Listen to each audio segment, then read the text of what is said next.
ыр адамзат курдашы, ыр ашыктын сырдашы дейт. Чындыгында эле бири ыр жазса, экинчиси огон чыгарып, кыргыз музыкасы мына ушундай керемет огондору менен толукталып келет. ЛТР каналында ырга айланган өмүр көрсөтүүсү чындыгында эле мына ошо кайталанган керемет огондорду жараткан, сөздүн гүлүн терген, мына ушул огондордун баардыгы мына ошо өз кыраты менен чыгарган, бүгүнкү мына ошо чыгарган огондору кыргыз музыкасында Ополтоде салым кошуп, кыргыз аткаруучулары ага экинчи өмүр берип аткарып келе жатат.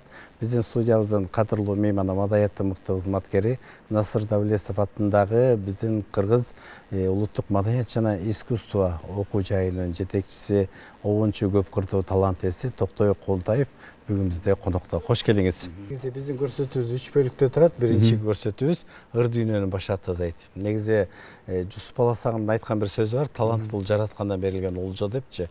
Ушу таланттын башаты кандайча ушул ыр дүйнөсүнө келдиңиз, ата энеңиз, жет атаңызданбы ушул музыкага жакыныңыз? Ошондон баштасаңыз. Эми айта келсем, ушул ыр дүйнөсүнө келгеним деги эле ушул музыка дүйнөсүнө келгеним менин бала кезимден эле ушул пайда болгондо, ушул 6 жашымдан баштап эле ошо комузга кызыгып, биздин айылда таланттуу адамдар көп болор эле. Музыкалык мектеп болбосо, ал убакта музыкалык мектеп жок да.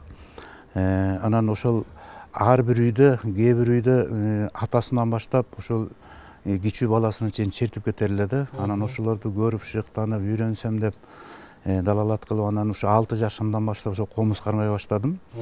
Андан кийин ошо комуз менен ошо мындай нотасы жок да, нота жок, эме жок, мындай эле слух менен үйрөнүп, анан 8-класстан баштап ушул аккордеонго кызыга баштап, аккордеон сатып алып, бир жылда кадимкидей эле ойноп калдым, чертип калдым аккордеонду. Анан кийин ал убакта жок, биринчи обондорду эле чыккан жок. Адегенде ушул ал убакта жанагы Кудайберген Темиров, Жолдошбек Мамажанов деген бир залкар обончулар бар эле. Ошолордун ырларын ырдап, айрыкча Жолдошбек Мамажановду ушундай көмүртүп, ушундай бир обон жаратсам деген бир аракетим бар эле. Бирок ошо аракет кылып көрдүм мектеп учурунда.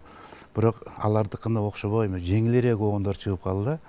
Анан кийин окууну бүтүп, Бибисара Бейшенелов атындагы искусство институтун бүткөндөн кийин иштеп калдык. Анан кийин негизи башталышы бул 1993-жылы Токмоктогу Республикалык маданият техникумуна келип иштегенден баштап, башаты ошол жерден башталды да. Бул эмне дегенде, бул обон чыгарганга бир себеп болуш керек экен да. Ошон үчүн Жумгалдан өзүм жумгалдыкмын да. Анан Жумгалдан бул жака келип эметкенде жериңди сагынат экенсиң, элиңди сагынат экенсиң, өзүң басып жүргөн жайлооңду сагынат экенсиң, апаңды сагынат экенсиң дегенде сагынычтан, кусалануудан анан обондор чыгат экен. Ошол жерден бир анан обондорум жаралып баштады.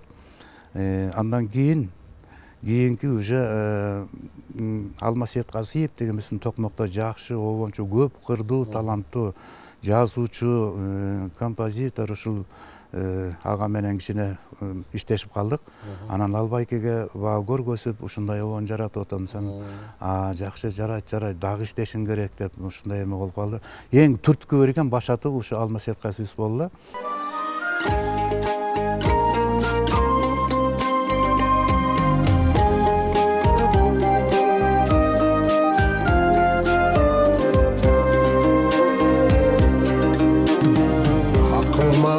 Караны акты билсең, азгырылма атакты дакты көрсөң, өмүр бою тазамын десең болот, өзгөлөрдү өзүңдөй жакшы көрсөң, жаман ойлу жүрөккө катпагыла, жакшы ойду жаныңда сактагыла, адам болуп дүйнөгө жаралган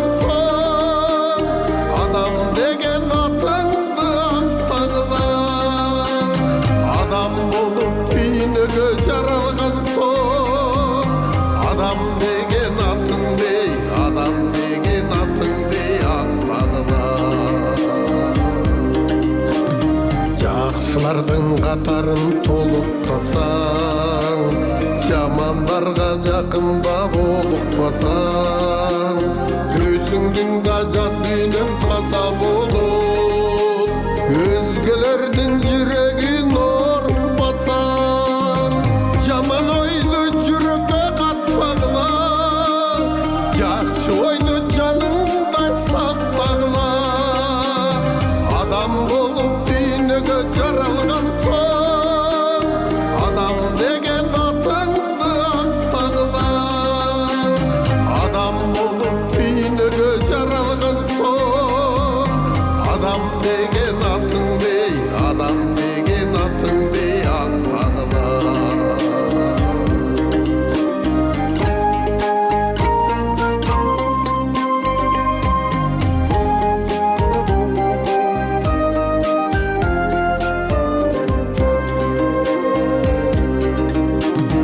Башкалардын көз артпа атагына, пайдалуу ишчилер да жазагыла.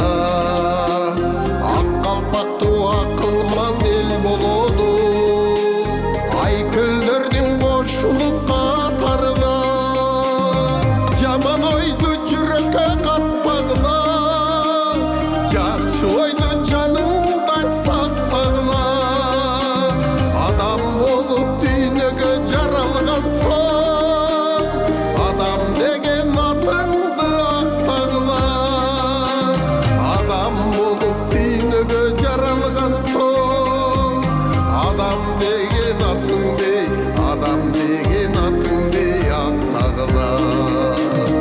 Адам деген атыңды сактагыла.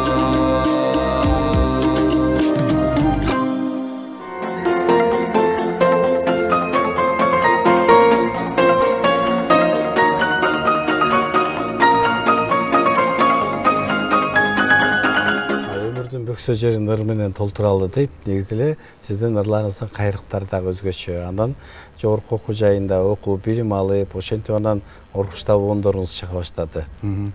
Уланта бериңиз. Анан кийин ушул мен Алмасет Казиевди ушундай суктануу менен ушунун чыгармачылыгына карашы элем да. Анан бир күнү бул байкем кичине кырсыктап авария болуп эметип калыптыр, үйүнө жатып калыптыр. Анан барсам мындай сүйлөй албайт. Мен же сүйлөгөнүн түшүнбөйм. Анан кийин жеңем которуп берип атат, минтип атат, тигинтип айтып атат деп.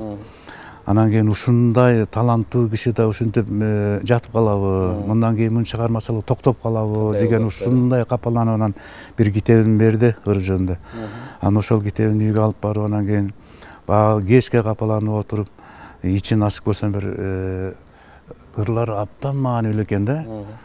Кара көз деген бир жакшынакай бир чыгармасы бар экен. Анан ошону комузду алып отуруп, өзүмдү Алмасет Казиев байкенин ордуна коюп, эми мунун ордуна мен чыгарайын дегендей кылып анан кийин Кара көз деген обонду чыгардым. Бир жуманын ичинде эле Кадыр кеч, Жароо Керим, мен сени сүйүп жүрөм деген. Анан өзүм ишенбейм да. Обондор ушундай эле бат-бат эле чыгып калабы, же башка обонго окшоп калдыбы деп. Анан кийин байкем бир 3 айдан кийин жакшы болуп калып, анан кийин жумушуна чыкты. Баягы обонду көтөрүп алып бардым. Байкеге ойноп ырдап берип атам. Анан байкем карап отуруп, ырдын аягына карасам, көзүнөн жаш кетип, эметип, бул эмне болду дедим да, бу эми тиги авариядан кийин ушинтип калды го десем, токобой дейт. Мен ушул Кара көз деген сөзгө ушундай обон жасайын деп жасалган эмесмин, муну сен жазыпсың деп рахмат деп анан кийин токтобой, обон жазсам болот экен деп анан кийин коркпой анан кете бердим. Рахмат. Биз да ушул Кара көз деген обондорго кезек берели.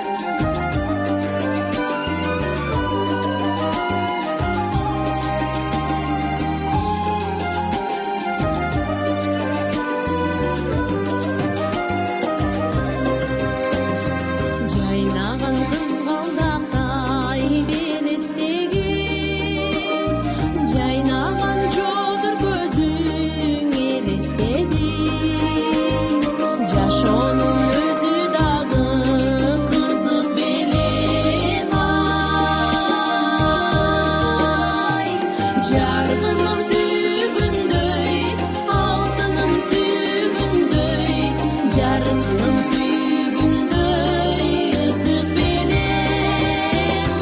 Жарқыным сүйгүндөй, алтыным сүйгүндөй, жарқыным сүйгүндөй, ысык менен.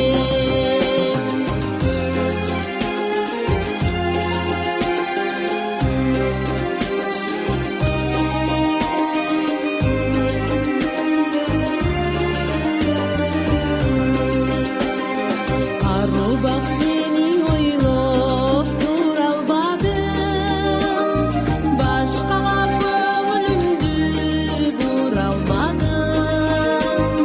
Булактын шылдырындай добушумдун ай.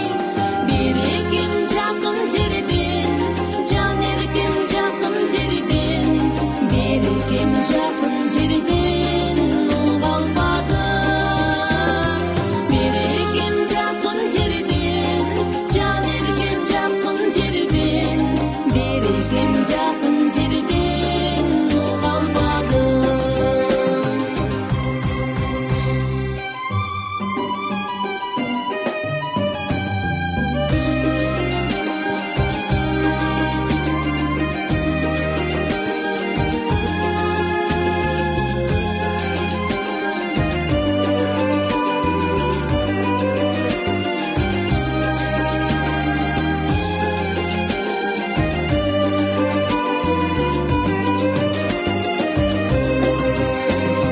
Турмушта сүй болду издегеним, табышмак күлүп эле көздөгөнүм.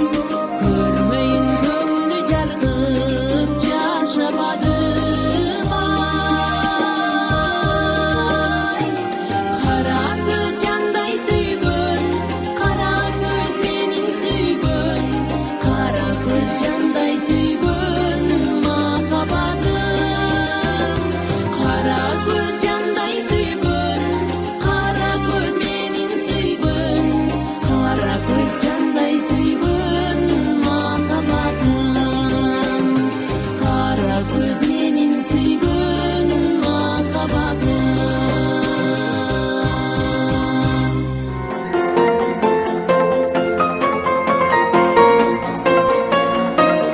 Жабыздын кадырлуу мейманы Кыргызстан композиторлор союзунун ардактуу мүчөсү, Кыргыз улуттук жазуучулар союзунун мүчөсү, обончу, акын, көптөгөн симфонияларды жараткан Айтор көп кырдуу талант ээси Алмаз Сейитказиев агайыбыз бүгүн бизде кондокто. Кош келиңиз. Рахмат. Атактуу композитор Жумабүдүн Шералиевдин айтканы бар экен, обон жаратыш үчүн ошол обончу бала кыял, анын жан дүйнөсү таза болуш керек дейт. Негизи ушул сөз чынбы агай? Мен кабыл алам бул сөздү. Анткени дагы бир улуу адамдын дагы бир жакшынакай сөзү бар. Жакшы өр обончуттанып турат дейт.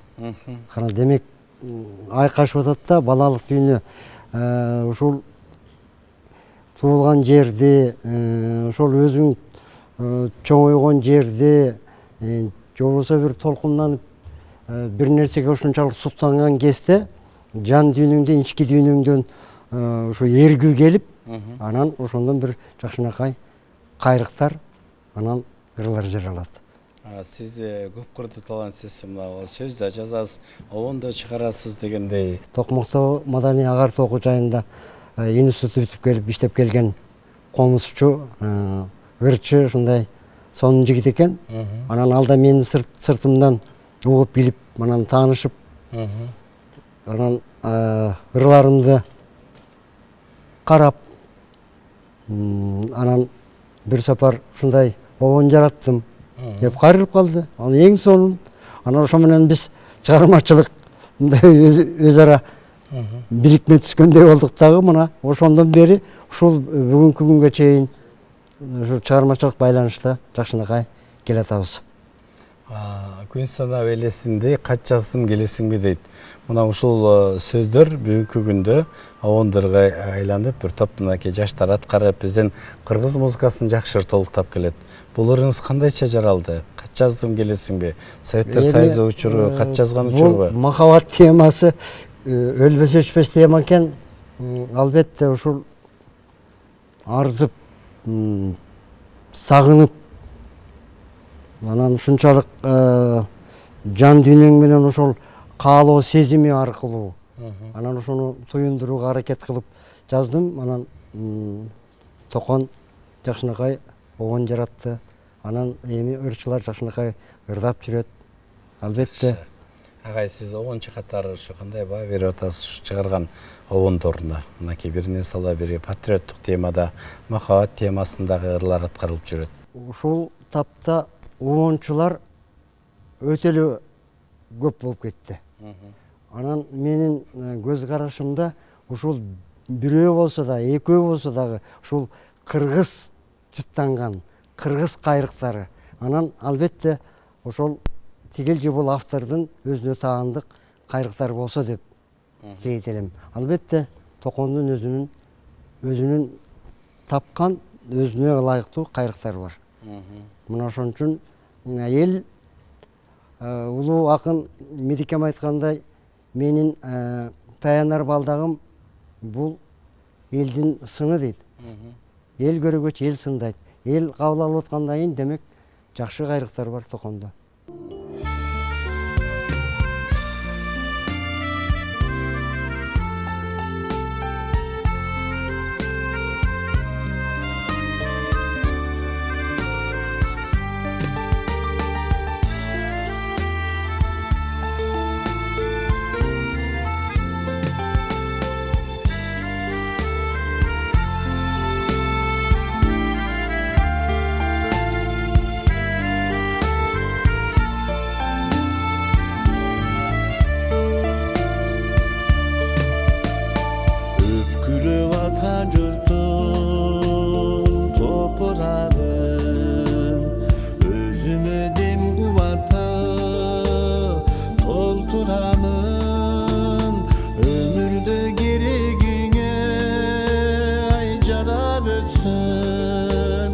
Öksütkün bolbos ele, ay bir armanı.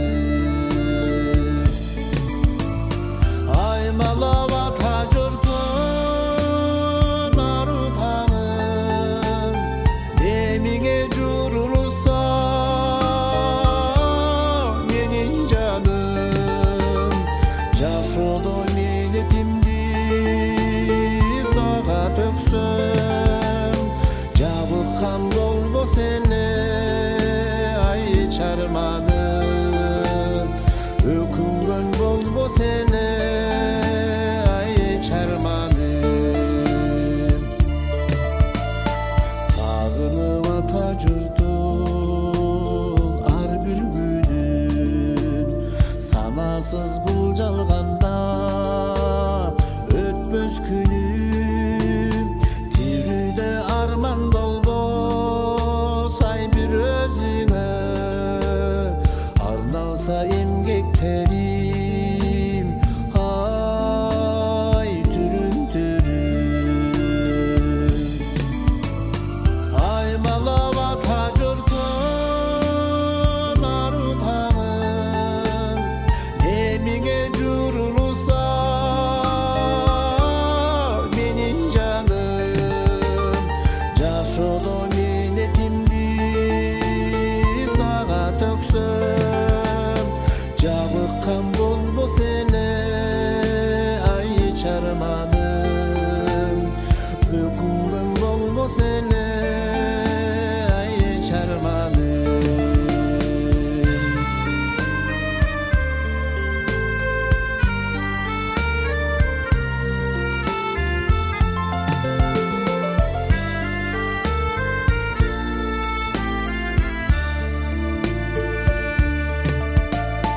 Uçakta vatan jurdun ar bir taşın, ötörmün tügün gücü ömür yaşın. Ata jurt men özünden aytangan günü, azapta kuyup janar ay altın başım.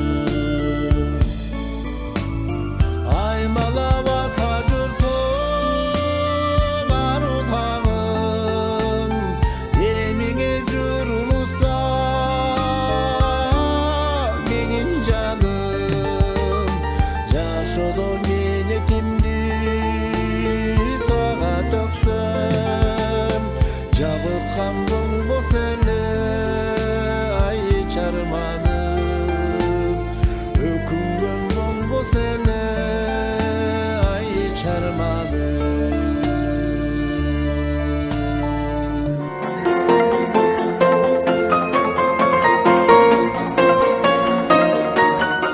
биздин көрсөтүүбүздүн экинчи бөлүгү тарыхка бай обондор дейт. Негизи ар бир обондун тарыхы бар да. ооба. Андан сизди көбүрөөк элге тааныткан бул кат жаздым келесиңби го дейм деп ойлойм да. Ооба. Бул кантайча жазылды, кайсы жылдары жарык көргөн? Бул эми биз бала кезде азыркыдайбы сотко жок, мурун болсо кат жазып анан кийин таанышып, сүйүүбүз таанышыбыз да. Анан ушундай бир кат жаздым деген бир обон чыгаргым келип жүргөн да. Анан буга түрткү болуп бир жолдош балам Россияга барып келген, анан келип ушундай ошол жактагы жолдошу буякта жубай, тиякта ошол буякка жете албай, же сүйлөшө албай, ушундай арман катуу айтылды да. Анан ошондо бир үйгө келдим да, үйүмдө пианинодан барлы отуруп туруп анан кийин кат жаздым, сагынуу, кусалануу. Ошону билгизип, мурунку өзүмдүн оюмда бар эле да, мурун кат жазып жүрчү дегенден ошону кат жазсам келесиңби деп эле бир сөздү алып эле кайрыктарды ойной бердим, черте бердим. Түнкү саат 2 болуптур, аны саатты деле карабайм.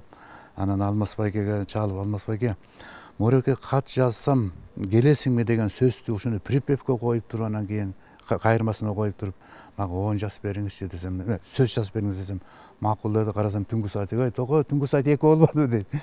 Анан кийин макул деди, эртесине келсем даярдап коюптур. Мунун тарыхы ушундай чыгып калган да.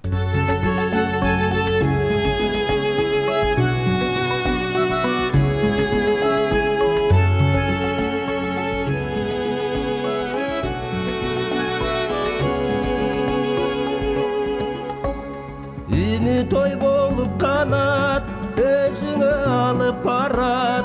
Сезимим шам чырактай, сен үчүн жанып барат. Сүйүүнүн толкундарын сагынуу жарып барат. Бир эким бир өзүңсүз бүт дүйнөм тарып барат. Күн сама белесиңди, кат жаздым келесиңби? Кыйнаган кусалыктын кадыр кеч жеңесиңби? Күн сама белесиңди, кат жаздым келесиңби? Кыйнаган кусалыкты кадыр кеч жеңесиңби? Кадыр кеч жеңесиңби?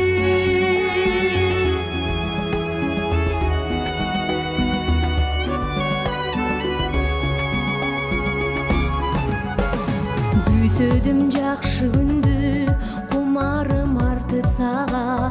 Кезикчи көк сөз узун, көктөмдөй жарып мага. Баладай кубанайын, билдирчи дарегиңди.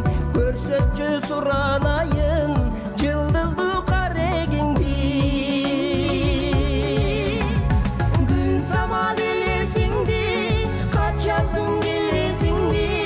Кыйнаган кусалыктын кадыр кеч жеңесиңби? Күн сама белесиңди, кат жаздым келесиңби? Кыйнаган кусалыктын кадыр кеч жеңесиңби? Кадыр кеч жеңесиңби?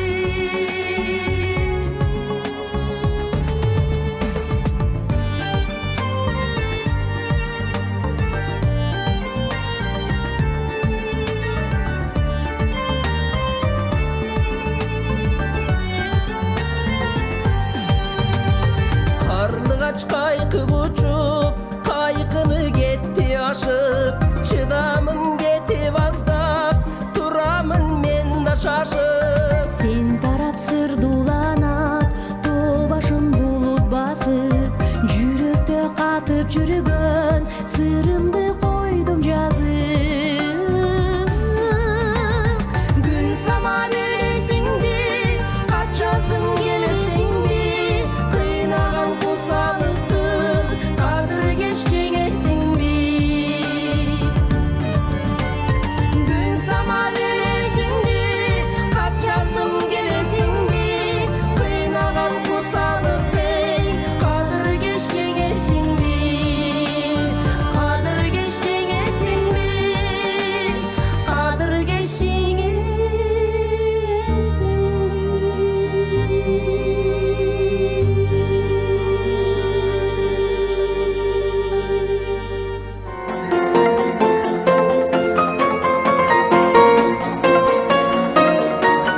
Андан кийин мына ушу патриоттук темада Манас ураны, ата журт деген темаларга кайрылып жүрүппүз. Ошол жөнүндө айтсаңыз, эми баягы ар бирибиздин жүрөгүбүздө туулган жердин сүрөтү бар дегендей. Бул эми туулган жердин топурагы алтын дегендей, ар бир адамдын өзүнүн кичимекени болот турбайбы? Анан кийин бул жакта жүргөндө ошо өзүңдүн элиңди, жериңди, басып багып өскөн жериңди, туулган тушканы сагынасың дегендей, ата журт деп ушундай жазгым келип жүрдү эле. Анан кийин бир күнү Махабат Молдалиева деген бир жакшы акын бар экен, анын дагы мааниси терең экен. Анан ошолорду карасам, тим эле бул мага жагып эле калды. Обон чакырып. Өзү эле обон чакырып турат да. Анан ошону отуруп бир эки күн отуруп ойлонуп, ошо сөздөрдү тереңдигине маани берип, анан кийин обон жаздым ушу. Ата журт ошондо чыгып калган. Анан Манас ураны бул башка бирөөлөр себепкер болот да. Муну дагы Баатыр Ырсалиев деген ушул ырчы иним бар Жумгалдан. Ал жигит келип, байке, могондо бир Манас жөнүндө бир жакшы бир обон жазып бериңизчи, мен сөздөрүн берейин. Дөөлөт Сыдыков деген сөзүн жаздырды. Анан кийин ойлонуп мынтип карасам, сөзү аябай маанилүү экен да. Башка эки сабын, ал сөздү бир эки куплетин жаттадым. Антпесең маани бере албайсың да. Эми Манас жөнүндө бул жөнөкөй эле нерсе эмес да, чоңчуларга биздин туу тутканыбыз Манас болсо.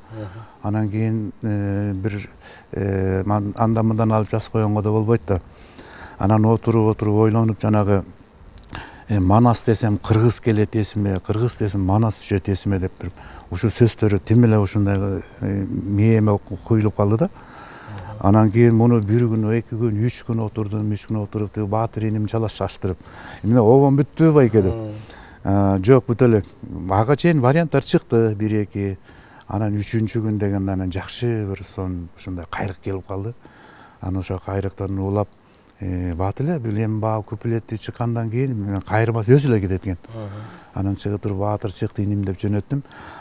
Тиги иним дагы мага эметпей дагы бир эки обончуга берип койгон экен. Капар деген обончу, жана Качкын деген обончу. Анан ушуларга да бердим эле, Токойге. Сиздики аябай мыкты чыгыптыр, сиздикин алдым дейт. Анан ошолорумду ырдап жүрөт. Жакшы, ошону чыгып калган. Дөөлөт Сыдыковдун сөзүнө жазылган, Манас ураны деген ырга кезек берели.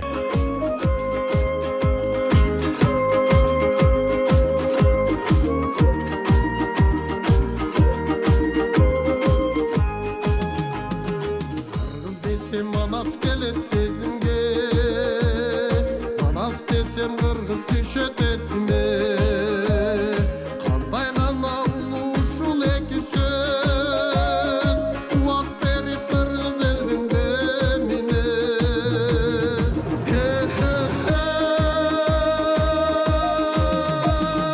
Манас, Манас көдөнүмдө уютту, Манас, Манас сактап келген улутту.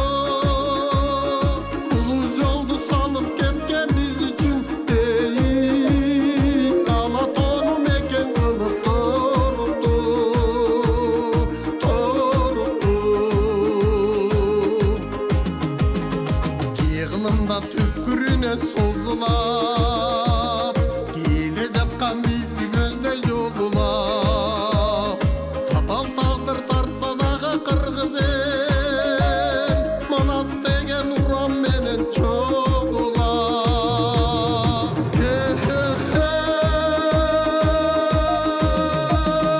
Манас, Манас көдөнүмдө уютту, Манас, Манас сактап келген улутту.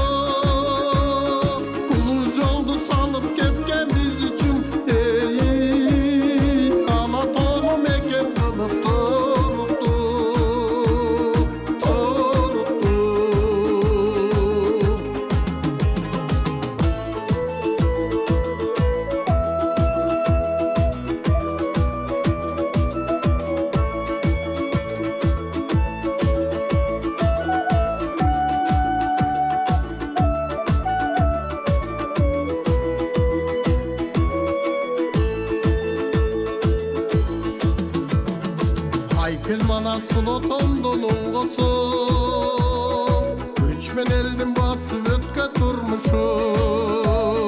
Байыр тазалык сактап келишет,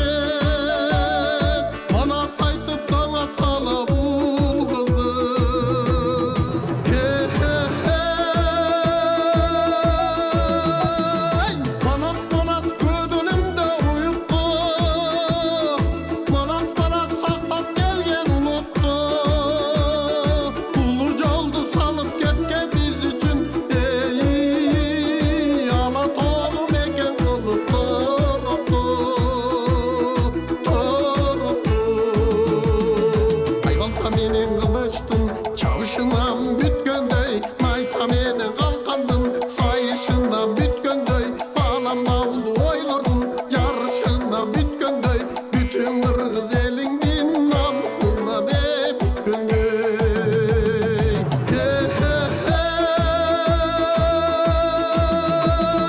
Манас барас көдөнүмдө уютту, манас барас сактап келген улутту, улуу жолду салып кеткен биз үчүн, ала тоору мекен кылып торукту.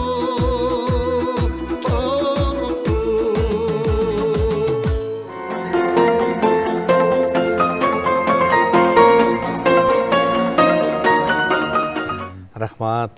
Биздин көрсөтүүбүздүн 3-чү бөлүгү ийгиликке жеткен жылдар.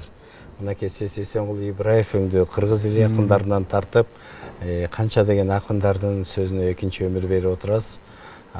Ошол Эсенгул Ибраевдин ырларынан айтып берсеңиз, кандайча бул ушу залкар акындын ырларына кайрылдыңыз? Муну дагы түрткү берген ушу Алмаз байкем болду. Ай сен менин сөзүм эле жаса бербей, моякта дагы башка акындар бар, моундай залкар акындар, Эсенгул Ибраев, Биримкул Алыбаев деп ошонун китептерин берди. Анан чындыгында карап көрсөм, сөздөрү шумдуу экен, мааниси, тереңдиги. Анан ошондон карап турганда жүрө бер мага дайым бийик бойдон деген сөзүн обон чыгардым. Андан кийин эле дагы бир өзүбүздүн Токмокто районунда иштейт. Ошол жигит айтып калды. Ырдап жүрөт дагы, Бакыт деген Алмакулов. Агай, мога бир сөз жазып бериңизчи деп көчөдөн жолугуп калып, анан кийин сөзүн карасам, мынтип караган көңүлдө эле биргөн жокмун. Анан эми карайм да деп. Анан айтат, кечинде үйгө барайм депчи. Эмнеге келесиң? Ал кырга барбайм депчи. Анан ошондо менин жетти да бул. Деп анан кийин жумушума барып эле пианиного отуруп, сөзүн карасам ушундай жакшы, жөнөкөй жасалганда адамга эмне керек деген бир каалоо элек катары өзүмө жакты, отурдум. Эми ачыгын айтсам, бир 15 мүнөттүн ичинде эле чыгып калды ушул обончу. Анан кийин тиги Алмакулов эме иниме чалдым, чыкты обон. Келип алып кетти. Бат эле чыгып калды, бат эле чыгып калды. Анан ошондон бери жашап келатат ырым. Азыр жакшы ырды алып жүрөт. Эсенгул Ибраевдин сөзүнө жазылган обондоруңузга кезек берели.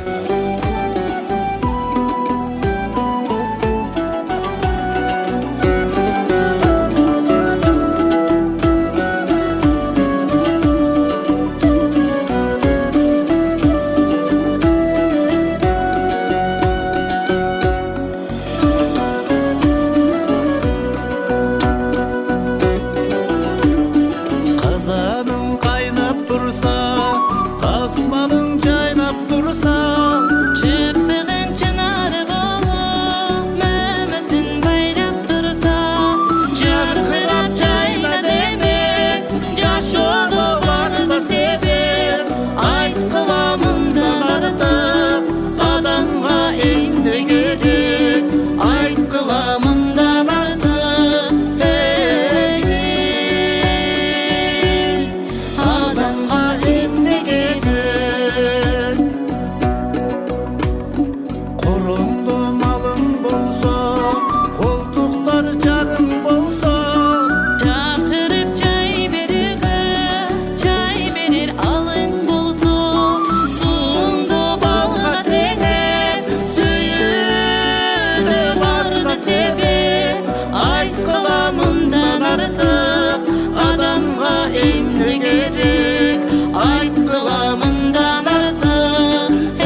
азыркы убакта кичине 6 жылдан бери ошо чыгармачылыктан бир аз кичине оолактап калдым да.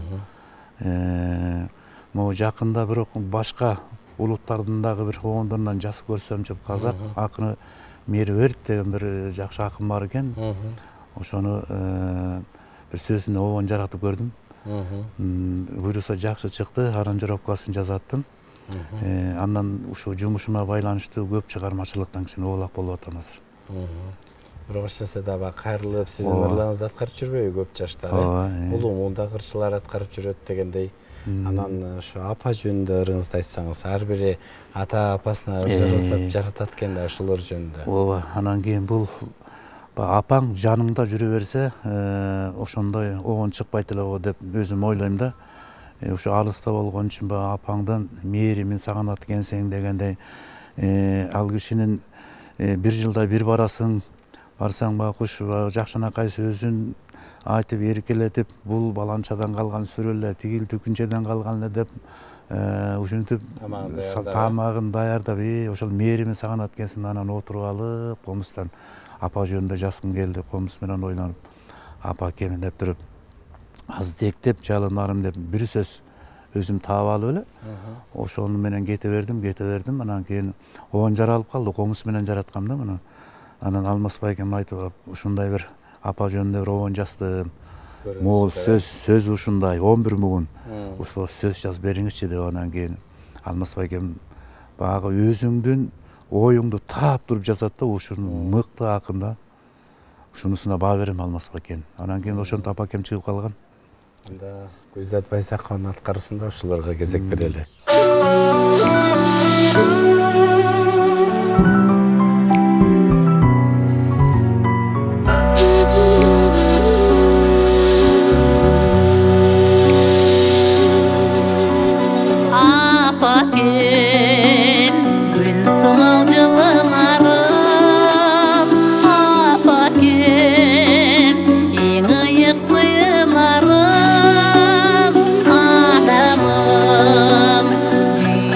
Tengdeşi yok.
Орхон мына Кадыр кечим, кат жаздың келесиң бе, дастаным сен, адеми, таланттуулардын мекени, кара көз, ушундай апакем деген ырларыма обон жаратты.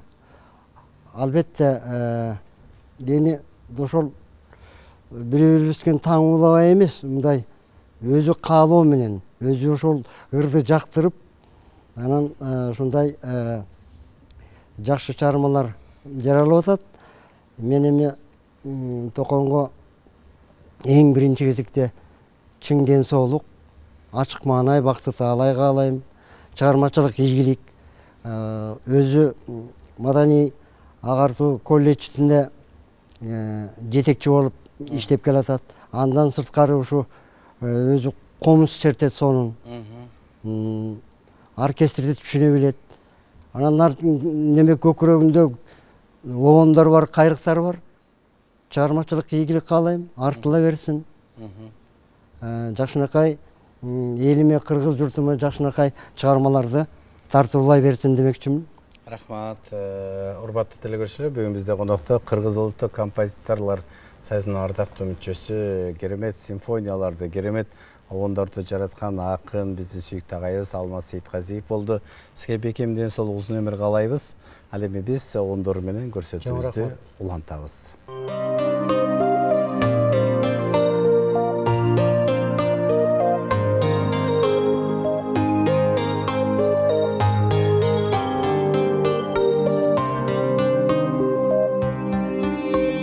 Сусунумду кандырган булагым сен, чыдамсыздан мен күткөн убагым сен, балым таткан сүйүүнүн кайталангыс, бак коргонун мурагыз турагым сен. Маңдайыма багыштап жазганым сен, мээр төгүп күн чыккан асманым сен, махабаттын зор күчүн тартуулаган, миң кайрыктуу түгөнбөс дастаным сен. Маңдайыма багыштап жазганым сен, мээр төгүп күн чыккан асманым сен, махабаттын зор күчүн тартуулаган, миң кайрыктуу түгөнбөс дастаным сен.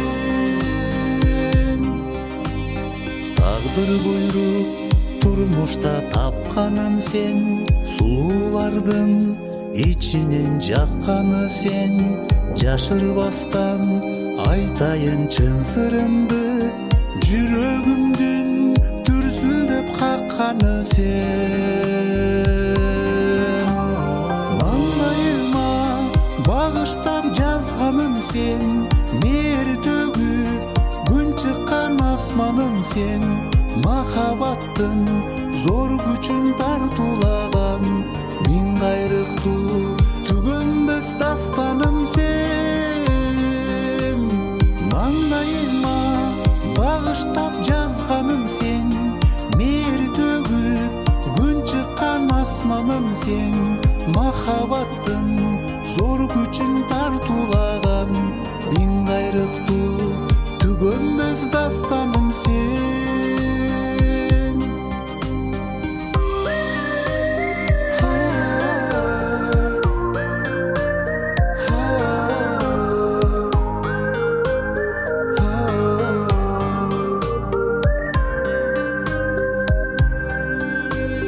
Жыпар гүлдөр аңкыган жайым сенсиң, жадыраган көктөгү айым сенсиң, жабыркатпай дүйнөмдү келчи бачым, жүрөгүмдө жашагандайым сенсиң.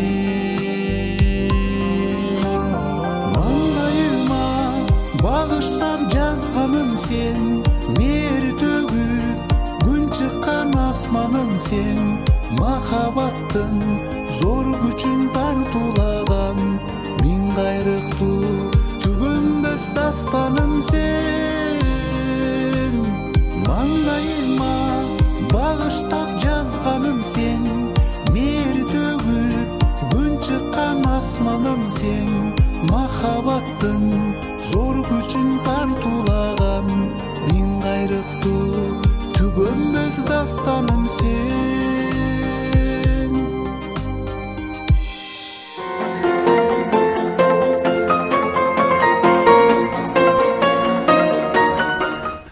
Айтсаңыз, бүгін мынакей Кудай буйрса жакшырларды жаратып, сиздин ырларыңызда эл ичинде жашап ырдалып жаткан өзү чоң бакыт.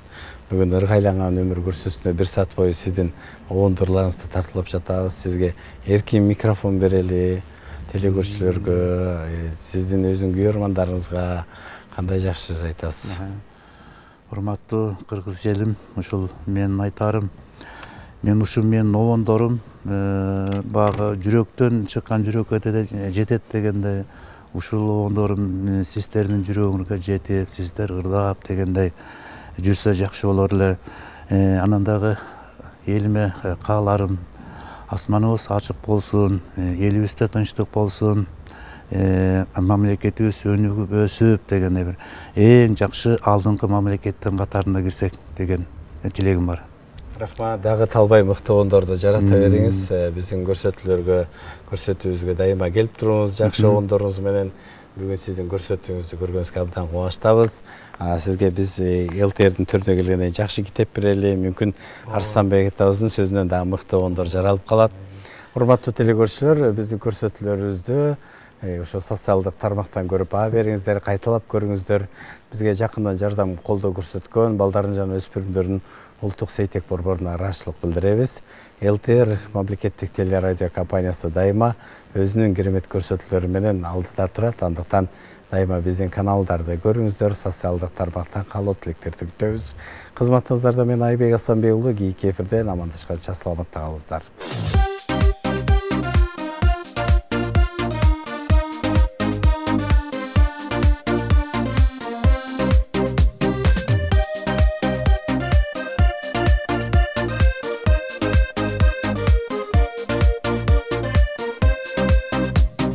Башканы сүйбөңүзчү, батынып колун сурап, жол карап күтпөңүзчү, жолугар болуп убак. Башкага айтпаңызчы, сиз мага жактыңыз деп, жанашып баспаңызчы, жадырып кереметке. Башкага айтпаңызчы, сиз мага жактыңыз деп, жанашып баспаңызчы, жадырып кереметке. Бөлөктү карабаңыз, көздөрү сизди тарткан, жүрсөм да ыра калыңыз, мен сизди сүйөм абдан. Башкага айтпаңызчы, сиз мага жактыңыз деп, жанашып баспаңызчы, жадырып кереметке. Башкага айтпаңызчы, сиз мага жактыңыз деп, жанашып баспаңызчы, жадырып кереметке.